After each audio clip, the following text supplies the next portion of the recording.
राम राम मंडळी, अहो कसे हा सर्वजण. व्ही पी ब्लॉग्समध्ये तुमचं स्वागत आहे की. अहो या सरकारला काय म्हणायचं, किती लाचार बनलंय. मान्य श्री मनोज जरांगे पाटील पुन्हा एकदा 10 तारखेपासून बेमध्ये आमरण उपोषण करणार आहे.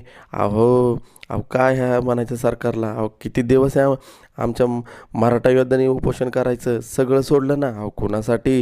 या मराठा समाजासाठी सोडलं ना सगळं. अहो काही अहो आम्ही आनंदोत्सव साजरा केला, पण पुन्हा एकदा आम्ही मैदानात उतरू. सर्व सकल महाराष्ट्रातील मराठा समाज आम्ही मैदानात उतरू.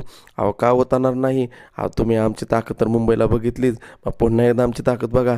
हवी लढाई शेवटची असणार आहे, पण आम्ही संपूर्णच टाकणार आहे. अहो का आम्ही आरक्षण घेऊ नाही? अहो आरक्षण आमच्या हक्काचं आहे, कोणाच्या बापाचं आरक्षण नाही. आरक्षण आमच्या हक्काचं आहे, कोणाच्या बापाचं आरक्षण नाही. अहो कोण म्हणता देत नाही, आणि आम्ही घेतल्या सर्व सर्व मराठा राहणार नाही. सर्व मराठा समाजातील सर्व ताकद एकत्र येऊ आणि शर्तीने लढू आणि मराठा आरक्षण